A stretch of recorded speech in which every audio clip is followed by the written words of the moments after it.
인생의 모든 문이 닫혔다고 느껴본 적이 있으신지요?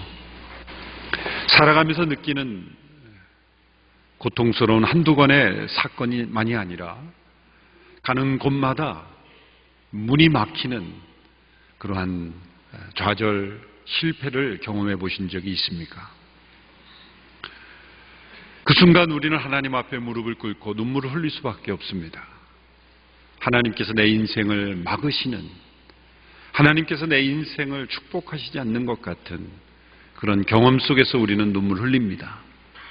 그러나 신비로운 것은 우리의 눈에서 눈물이 흘러나오고 눈물이 앞을 가리는 그 순간에 우리의 눈이 열린다는 것이죠.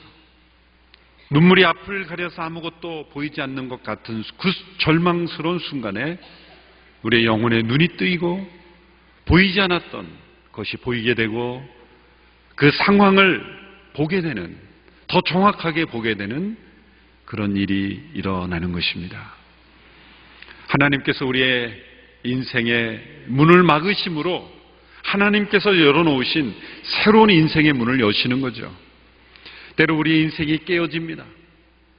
세상은 깨어지는 것은 버리는 것입니다. 깨어진 그릇, 깨어진 기기는 못 쓴 것이라고 생각합니다. 그 하나님은 우리의 영혼을 깨트리심으로써 더 아름다운 모습으로 변화시키는 것이죠. 하나님 안에서 깨어짐은 아름다움입니다. 우리의 깨어짐을 통해 하나님을 아름답게 경험할 수가 있는 것이죠. 주일날 예배드리는 많은 성도 가운데 하나님을 깊이 만나고 그 성령님의 임재 가운데 그 찬양의 깊이가 다르게 느껴지는 분은 대개 보면, 다 그런 것은 아니지만 깨어짐을 경험한 분이에요. 깨어짐은 경험할수록 하나님의 아름다움을 경험하는 거예요. 우리 인생에 막힌 분입니다. 막힌 문 앞에 서 있는 성도들입니다. 그러나 눈물로 기도하며 하나님을 간절히 예배하며 찾는 그 속에서 하나님께서 열린 문을 예비하신 것을 경험하게 되는 것입니다. 하나님께서 우리 인생의 문을 닫으실 때는 또 다른 문을 열어놓으신 줄로 믿습니다. 하나님께서 우리의 인생을 깨트리실 때는 더 아름다운 인생을 우리에게 예비한 줄로 믿습니다. 그것이 신앙의 신비요, 우리에게 찾아오는 고난의 신비입니다. 사도 바울은 자신이 복음을 전했던 지역을 다시 방문하기를 원했습니다. 동역자 바나바도 동의해서 기쁘게 그 계획을 세웠습니다. 그런데 이상하게도 그들의 계획대로 진행되지 않았습니다. 첫 번째 선교여행과는 다른 일들이 두 번째 선교여행에서는 생기기 시작했습니다. 가장 우선적으로 바울과 바나바 사이에 의견 충돌이 일어난 것이죠. 그렇게 아름다웠던 두 사람과의 관계에 의견 차이가 생기기 시작합니다. 첫 번째 전도여행을 했던 때에 함께 동행했던 이 마가 요한이 버가라는 곳에서 다시 예루살렘으로 돌아가 버리거든요. 그 이유는 정확하게 나오지 않습니다. 고된 여행에 지쳤는지 아니면 어떤 이유든지 간에 사도 바울은 용납하기 어려운 이유로 아마 뒤돌아간 것 같습니다. 그 마가 요한을 다시 이 선교팀에 합류시킬 것인가 말 것인가를 가지고 바울과 바나바가 서로 의견이 대립된 거죠. 바나바는 다시 한번 기회를 주는 것이 좋겠다라는 의견이었죠. 어쩌면 바나바의 친척이었기 때문에 마음이 더 포용적으로 기울었는지도 모릅니다. 바울은 용납할 수 없었습니다. 안 됩니다. 이 사람은 일꾼으로서의 자격이 부족합니다. 이 선교여행에 함께 참여할 수 없습니다. 어느 쪽이 옳았는지는 우리가 평가할 수 없습니다. 오직 하나님만이 아시는 거죠. 그 의견 대립이 심하게 돼서 바울과 바나바가 갈라서게 되는 겁니다. 얼마나 안타깝습니까? 그 아름다웠던 동역의 팀이 서로 다른 길로 가게 되는 거죠. 그래서 바나바는 마가 요한을 데리고 키프로스, 그 섬으로 내려가게 되는 거죠. 그리고 바울은 실라라고 하는 새로운 동행자를 찾게 됩니다. 그리고 그가 처음 전도했던 루스드라라는 지역에 가서 디모데라고 하는 신실한 영적 아들도 만나게 됩니다. 바울과 바나바의 이별은 가슴 아픈 일이고 때 답답한 일이고 또 앞길이 막히는 것 같은 일이었지만 하나님께서 그 과정을 통해서 마가 요한은 회복의 기회를 주어지게 되고, 그리고 바울은 실라와 디모데 같은 신실한 동역자를 만나게 되는 새로운 길이 열리게 되는 것이죠. 또 하나의 중요한 변화가 일어났습니다. 첫 번째 전도 여행을 그들이 다닐 때는 가는 곳마다 하나님께서 길을 열어주시고 함께 하시는 역사들이 나타납니다. 그런데 두 번째 전도 여행에 있어서는 초기에는 하나님께서 그냥 순조롭게 진행하는 것처럼 보였습니다. 그래서 그가 돌에 맞아 죽을 뻔했던 루스라 지역도 다시 방문합니다. 참 놀라운 일이죠. 우리 한국 남자들은 군대에서 생활이 고되면은 그쪽을 쳐다보지도 않는다 그러죠. 돌에 맞아 죽을 뻔했던 그 지역을 다시 들어가는 바울.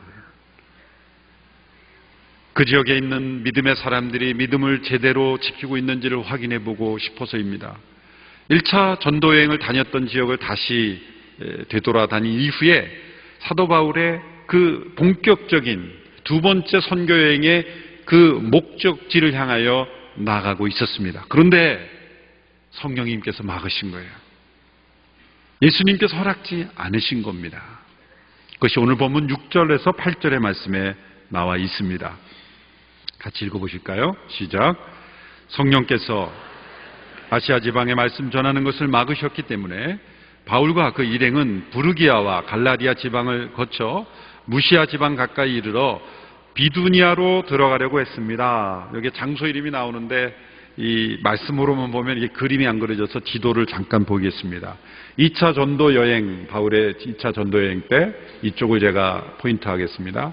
갈라디아 지방, 부르기아, 아시아, 무시아 이 지역을 사도 바울이 이제 그 키프로스로 갔다가 바나바는 키프로스 갔고요. 이제 바나바가 이쪽 지역을 책임지기로 했고 바울은 이 아시아 북쪽 지역을 다니다가 비두니아, 흑해 연안에 있는 이 비두니아로 가는 것이 목적지였다는 거죠. 이 비두니아로 가고자 했는데 하나님께서 허락지 않으셨다. 성령님께서 막으셨다라는 거죠. 여러분, 이 성령님께서 막으셨다, 예수님의 영이 허락지 아니었다, 이 표현을 통해서 우리가 얻을 수 있는 어떤 메시지는 무엇입니까? 사도 바울은 그 매 순간순간의 걸음을 그저 자기가 회의에서 계획하고 움직여지는 것이 아니라 성령 하나님과의 교통 속에서, 대화 속에서 매 순간에 어느 도시를 다음에 가고 어느 사역을 할지를 순간순간 성령님과의 교통을 통해서 허락 속에서 움직였다는 거죠. 성령님께서 막으셨다는 게 도대체 무엇인가 학자들도 알 길이 없습니다. 구체적으로 어떻게 막으셨는가라는 그러한 표현이 없기 때문이죠. 그런데 그 뒷부분에 예수의 영이 허락지 아니하였다 이 표현을 통해서 볼 때 이것은 영적인 어떤 내적인 교통을 통해서 허락하지 않으신 것을 분별했다라고 알 수가 있는 것이죠. 비두니아로 가는 북쪽에는 여러 갈래의 길이 있었을 것입니다. 그래서 학자들 가운데 이 바울이 이 루트를 어느 루트로 어디로 다녔나 갖고 뭐 북쪽으로 갔냐 남쪽으로 갔냐 그건 학자들이 할 일이고, 길이 많았는데 어떻게 막으셨냐, 이거는 물리적으로 차단된 것이 아닌 것이 분명합니다. 로마 군인들이 막은 것도 아니겠고 사도 바울이 건강에 어려움이 있어서 못 간 것도 아니겠습니다. 나중에 갔으니까요. 더 먼 데도 갔으니까요. 어떤 환경적인 문제가 아니라 상황적인 문제라기보다도 바울의 경우에 있어서는 내적인 성령님과의 교통을 통해서 이 도시가 아니다, 여기가 아니다. 여러분, 이런 차원의 결정을 내릴 수 있었다는 거예요. 그런 것이 가능할까요? 우리는 그 지역에 대해서 조사해보고 연구해보고 알아보고 타당성을 검토하고 소위 수학 분석이라고 뭐 장점, 단점, 위험 요소, 기회 이런 것들을 분석해보고 뭐 가야 말 것인가를 결정하는 것이 일반적인 상식적인 결정이겠죠? 그런데 사도 바울은 한 번도 가보지 않은 도시들임에도 불구하고 기도 가운데 성령님, 하나님, 제가 이 도시를 가야 합니까? 말아야 합니까? 라고 어떤 성령님과 나누는 대화 속에서 그 여부를 결정하는 그런 차원의 기도가 분명히 있었다는 것을 우리에게 보여주는 거예요. 그것을 예수의 영이 허락지 아니하였다, 성령님께서 막으셨다라는 표현 속에서 우리가 알 수 있는 메시지인 것입니다. 이것은 평소에 그가 늘 그의 발걸음마다 예수님의 임재하심과 동행했기 때문에 가능한 일이죠. 평소에 이런 성령님과 동행하지 않는 사람은 어떤 결정적인 순간에 분별이 되지 않습니다. 어떤 위기의 순간에 하나님의 뜻이 무엇입니까? 라고 기도했을 때 잘 들려오지 않는 것은 평소에 하나님과 동행하지 않아서이죠. 평범한 일상 속에서 그저 내 상식과 경험을 따라 살아갈 수도 있는 인생이지만 늘 하나님께 묻고 의지하고 기도하고 매일매일의 큐티를 통해 오늘 하루의 인생을 주님께 의탁하고 오늘 하루의 만남을 위해서 기도하고 나의 발걸음을 위해서 기도하고, 여러분 그런 경험 큐티 하시면 경험해 보신 적이 있을 겁니다. 내일 계획을 세웠는데 아침 큐티를 하고 나면 계획이 바뀌어지는 거예요. 아, 나 오늘 거기 가면 안 되겠다. 만나는 사람이 바뀌는 거죠. 아, 그 사람 나 만나고 싶지 않다. 혹은 전혀 계획하지 않았는데 아, 나 거기 가야 되겠다는 생각이 들고, 아, 이 사람을 내가 만나봐야겠다는 생각이 들고, 기도하던 중에 어떤 사람의 얼굴이 떠오르고 아, 내 전화 한번 해봐야 되겠다라는, 그게 성령님 안에 있을 때 우리의 삶의 일정이 바뀌는 것. 사도 바울은 매 순간순간 성령님의 허락 속에 살아가는 인생이었다는 것을 우리에게 보여주는 것입니다. 이러한 삶이 어떻게 가능할까? 중요한 원리가 있습니다. 내 감정 이전에, 내 생각 이전에 말씀에 대한 순종이 항상 앞서야 된다는 거예요. 하나님의 말씀, 이미 분명히 나타난 하나님의 말씀, 십계명을 통해 나타난 말씀, 산상수훈을 통해 나타난 말씀, 복음을 땅끝까지 이르러 증거하라는 하나님의 말씀, 이 분명한 하나님의 말씀 앞에 순종하는 발걸음이 있을 때 이런 성령님의 음성과 대화가 가능하다는 거예요. 이미 분명히 드러난 말씀 밖에 있을 때는 이런 성령님의 인도를 받기 어렵습니다. 그런 말씀에 대한 순종은 전혀 없이 그저 내 안에서, 내 감정 속에, 내 생각 속에서 성령님의 뜻을 확인받으려는 것은 불가능한 일이에요. 그래서 분별하려는 의지보다 더 중요한 것이 순종하려는 의지예요. 놀라운 것은 순종하려는 의지가 있으면 분별이 뒤따라오는 거예요. 분별이 뒤따라오는 거예요. 로마서 12장 1절에 보면 이런 말씀이 있죠.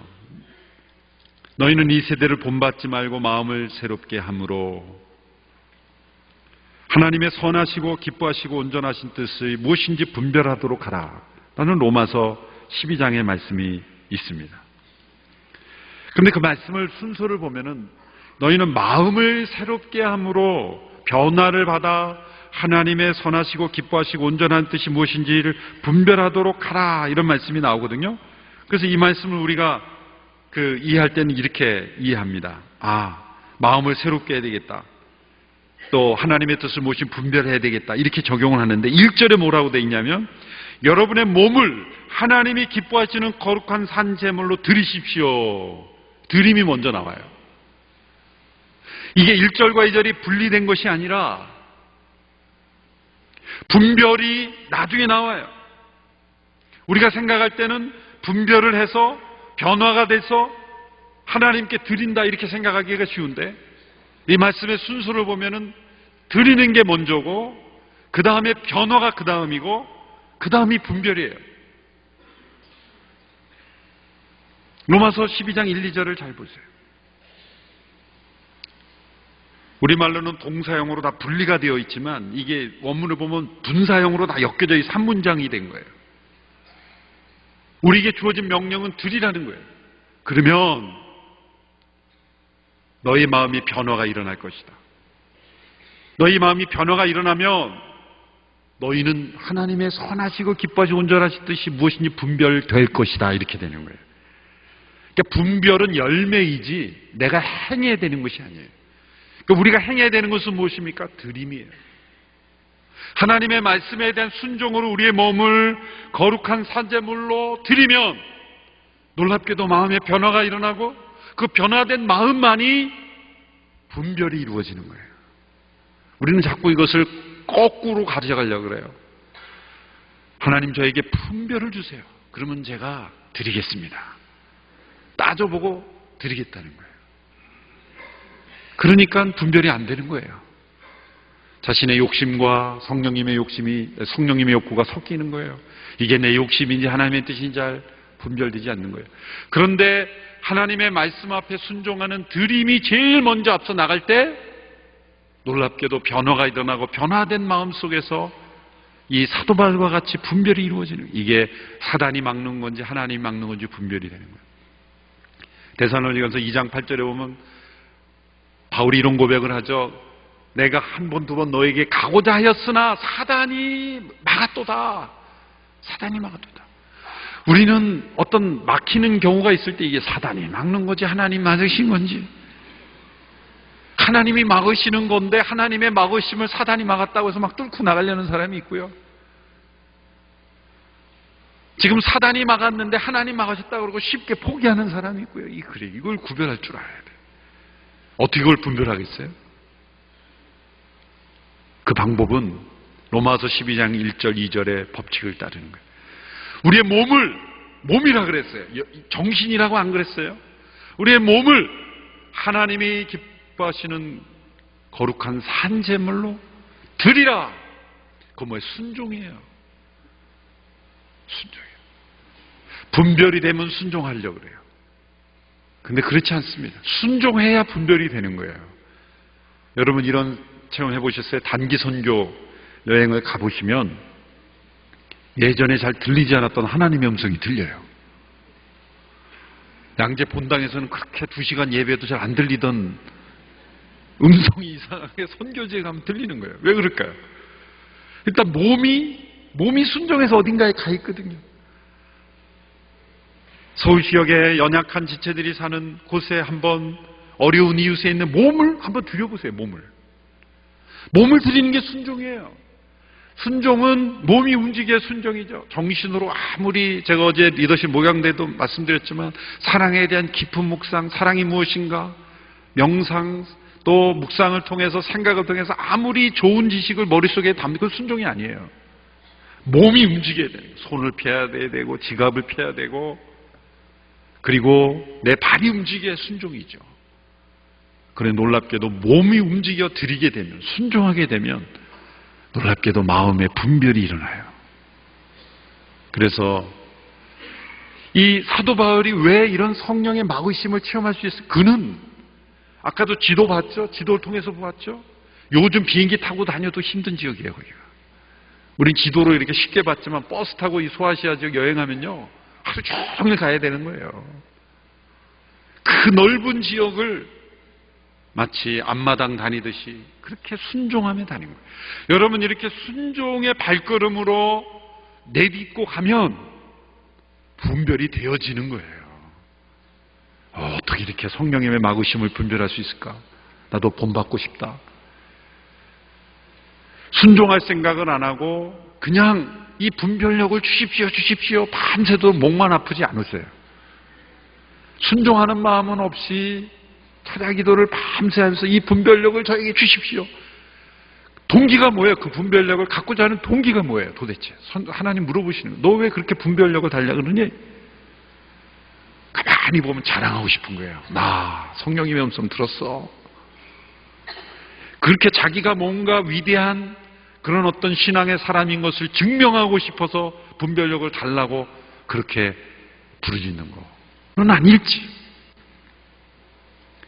그리고 우리의 마음속에 정말 주의 말씀에 순종하기를 원하고 그 하나님의 말씀에 기록된 말씀 앞에 순종의 자리로 몸을 들여서 가기를 원하는 그 자리에 있으면요 성령님께서 말씀해 주시는 거예요. 야 여기 아니다.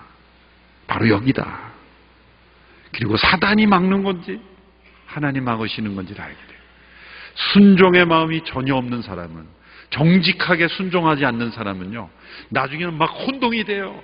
하나님의 음성을 듣지 못하고 또 어떤 문제가 일어나고 정당한 지적을요, 사단이 공격하는 거라 그래요. 가만히 보면은 들어야 될 지적인데 사단아 물러가라 그러는 거예요. 그럼 하나님이 지금 말씀하시는데 사단이라 그러면 어떻게 되는 거예요, 그게? 거기서부터 완전히 이게 혼동이 되는 거예요. 왜 그런 혼동이 일어날까요? 자기는 가만히 있으면서 분별력만 얻기를 원하는 것은 스스로 하나님이 되려고 하는 거예요. 말씀 앞에 엎드리고 순종하는 마음은 하나도 없이 분별력만 강하게 갖기를 원하는 것은 매우 위험한 거죠. 바울에게 이러한 분별력이 어디서 일어났을까? 그의 발걸음이 지금 복음을 온 세상에 전하라고 하는 말씀의 순종의 발걸음이었기 때문이에요. 그가 우리보다 금식기도를 오래 해서 그런 것이 아닙니다. 순종입니다. 너희 몸을 거룩한 산제물로 드리라.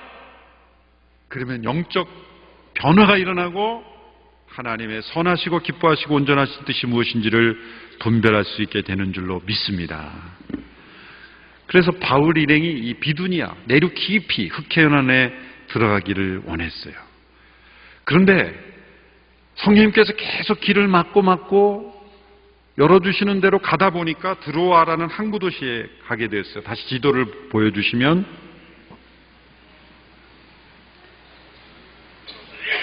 이 비두니아로 가고자 했지만은 계속해서 이제 무시하로 해서 드로아라는 이 항구, 작은 항구 도시에 가게 된 겁니다. 그 앞은 뭐예요? 바다예요.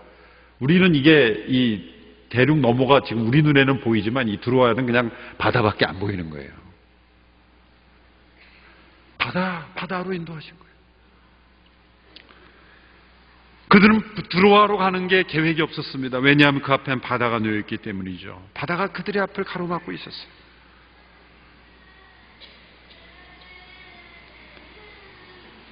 사도 바울의 계획이 없었던 일입니다.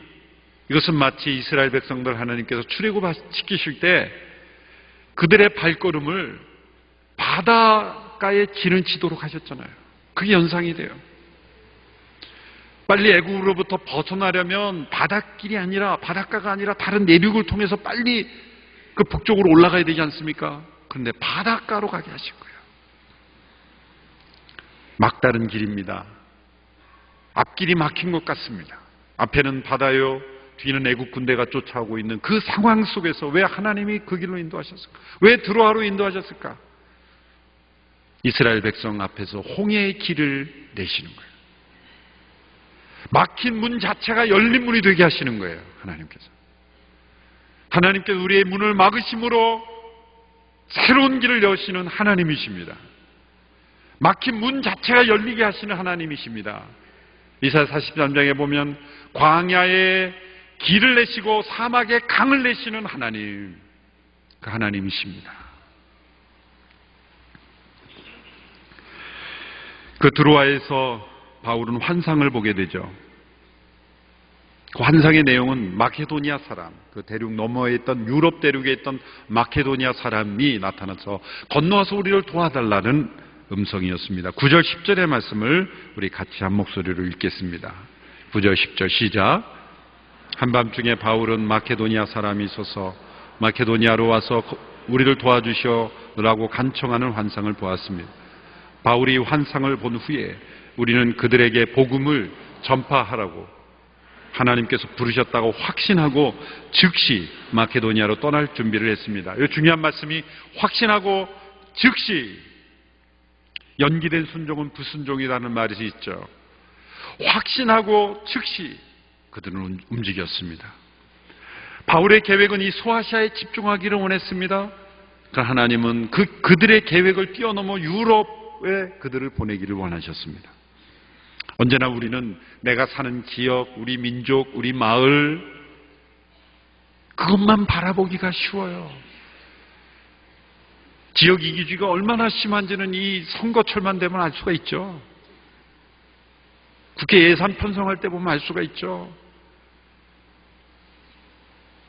우리는 이 지역 이기주의를 이토록 넘어서기가 어려운 거예요. 어쩌면 바울의 마음속에도 소아시아가 그의 마음속에는 더 강하게 왔을지도 몰라요.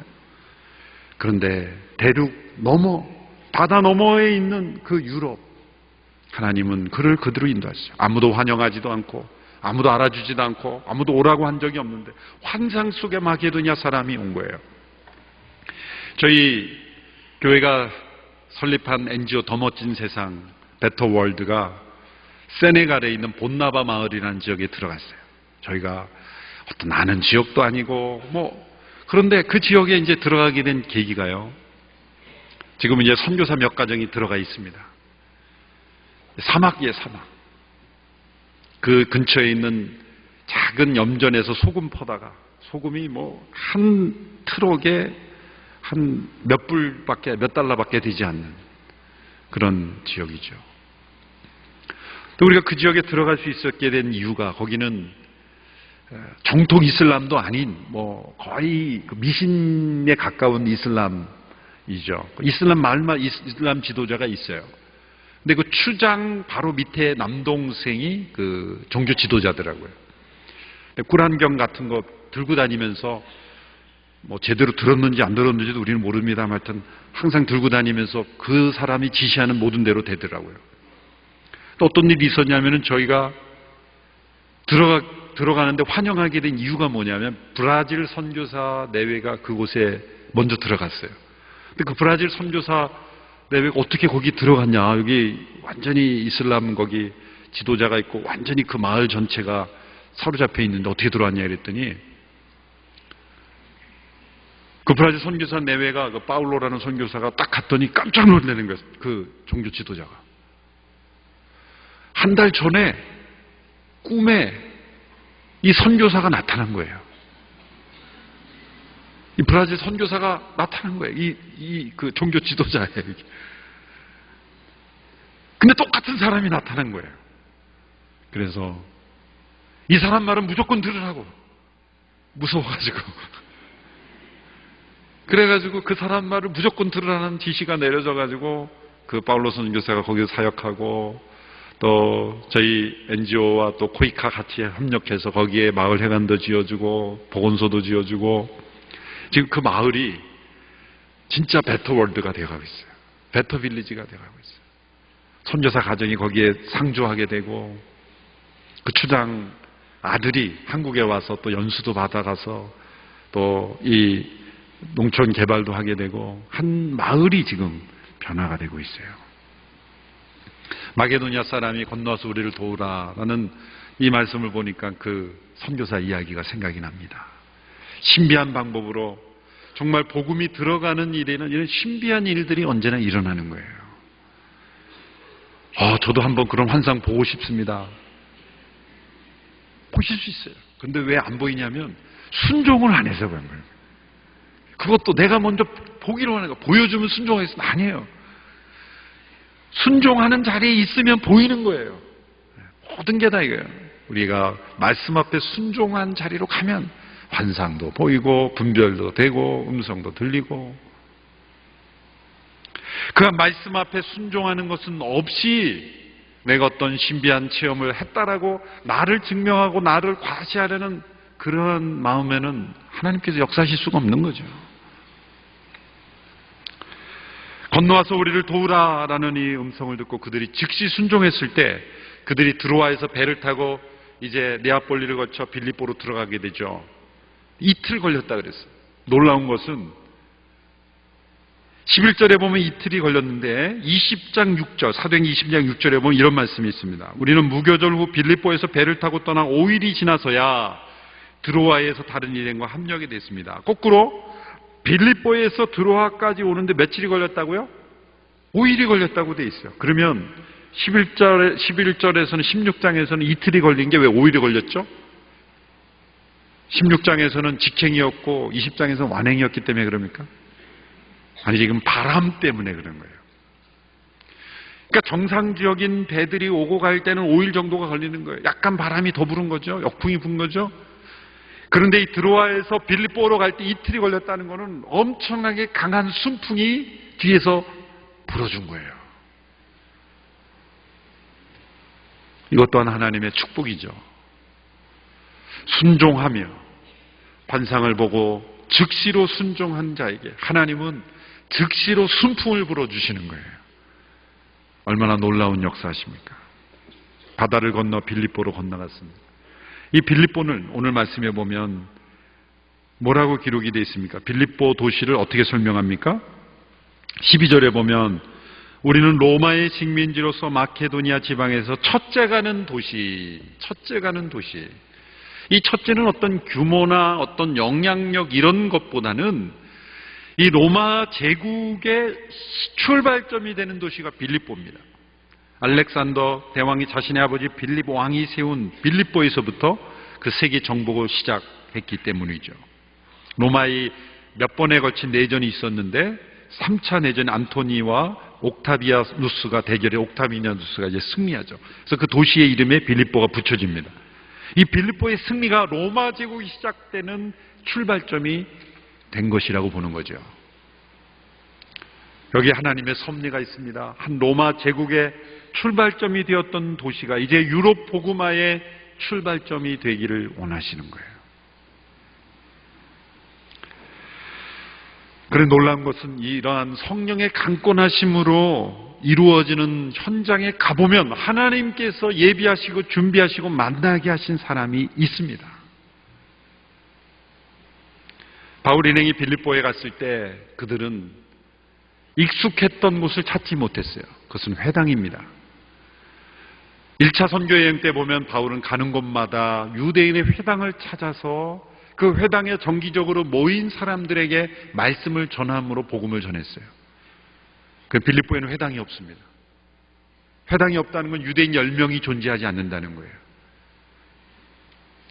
회당이 없기 때문에 그들이 말씀을 전할 스테이지가 없다는 것이고 회중이 없다는 것입니다. 그는 바울 사역에 있어서 중요한 패러다임 전환을 요구되는 거죠. 물론 회당이 없다 그래서 바울이 포기한 것은 아닙니다. 그렇지만 늘 회당에 있는 남자들에게 복음을 전하는 것이 우선적 전략이었던 사도 바울에게는 큰 어려움이 되는 거예요. 이것조차도 어려움인 거예요. 그들은 회당을 발견할 수 없었습니다. 그래서 안식일에 기도할 곳을 찾으러 갔다 이렇게 돼 있어요.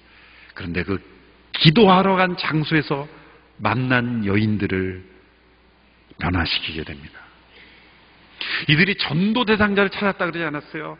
전도하려고 갔다고 하지 않고 그들이 안식일에 그 바울 일행이 기도하려고 성문 밖 강가로 갔는데 거기에 있던 여인들을 만나게 된 거예요. 본문 말씀 13절에서 15절의 말씀을 같이 읽겠습니다. 시작. 안식일에 우리는 혹 기도할 곳을 찾을 수 있지 않을까 하는 기대감으로 성문 밖 강가로 나갔습니다. 우리는 그곳에 앉아서 거기에 모여있던 여인들에게 말씀을 전했습니다. 듣던 사람들 가운데 루디아라는 여인이 있었습니다. 그 여인은 두아디라 도시에서 온 자주색 옷감 장수로서 하나님을 경외하는 사람이었습니다. 주께서 그 마음을 열어 바울의 말에 귀 기울여 하게 하셨습니다. 루디아는 그 집안 식구들과 함께 세례를 받고 저를 참된 신자로 여기신다면 제 집에 오셔서 머물러 주십시오 하고 간청하면서 우리를 자기 집으로 데리고 갔습니다. 유대인의 회당에서 남성들에게 주로 말씀을 전하던 그들의 방법은 막혔지만 성문 밖 강가에서 만난 이 여인들, 특별히 그 자주색 옷감 장사하던 루디아, 그 여인이 예수 믿고 세례받고 그 가정이 변화됨으로 그것이 빌립보 교회의 출발점이 된 거예요. 그들의 방법은 막혔지만 하나님은 새로운 방법으로 길을 여셨다는 거예요. 빌립보 교회가 얼마나 아름다운 교회인지 빌립보서를 읽어보면 알고 신약 역사를 읽어보면 사도 바울이 목회했던 사역했던 교회 중에 가장 큰 위로와 가장 큰 격려와 가장 큰 후원을 아끼지 않았던 교회가 빌립보 교회입니다. 고린도후서를 보면은 고린도 교회를 책망하면서 빌립보 교회를 예를 들어요. 너희는 부자 교회인데도 진짜 헌금 안 한다. 연보 헌금 문제를 고린도 교회를 들어서 예를 듭니다. 책망해요. 예루살렘 교회가 지금 가난에 기근에 허덕이기 위해서 좀 돕자 그러는데 제일 많이 헌금할 수 있는 그 고린도 교회가 헌금 안 하는 거예요. 오히려 가장 숫자도 작고 연약하고 가난했던 마게도니아 교회의 헌신을 너희가 알지 않느냐, 이 빌립보 교회를 말하는 거예요. 빌립보 교회는 그뿐만 아니라 사도 바울이 가는 곳마다 후원을 했어요. 바울의 원칙은 자비랑 원칙이었죠. 근데 그 원칙을 깨면서까지도 빌립보 교회 성도의 후원은 받았어요. 왜? 이는 향기로운 제물이라. 사람 보고 하는 게 아니라 진짜 하나님 보고 드리는 것이기 때문에 받겠다. 빌립보 1장에 보면 그들은 나의 기쁨, 나의 자랑, 나의 면류관이다. 되게 서신서를 보면 앞에 문제들이 나와요. 고린도 교회 보면은 분열, 음행, 여러 가지 은사 문제도 나오고, 갈라디아 교회 보면 다른 복음을 전한다, 저주를 받을지어다, 이렇게 책망들이 나오는데 빌립보 교회는 칭찬이 나와요. 내가 너희를 얼마나 사랑하는지 그리스도께서 내 증인이시다. 하나님이 내 증인이시다. 그런 아름다운 교회가 형성된 것이 바로 이렇게 하나님께서 가는 곳마다 막으시고 방법도 막으시고 알지 못하는 곳으로 인도하셨는데, 그 유럽 선교의 첫 문이 열리는 곳에서 루디아라고 하는 한 여인, 그리고 그 빌립보 교회를 통해서 하나님께서 유럽 전체를 복음화시키신 거예요.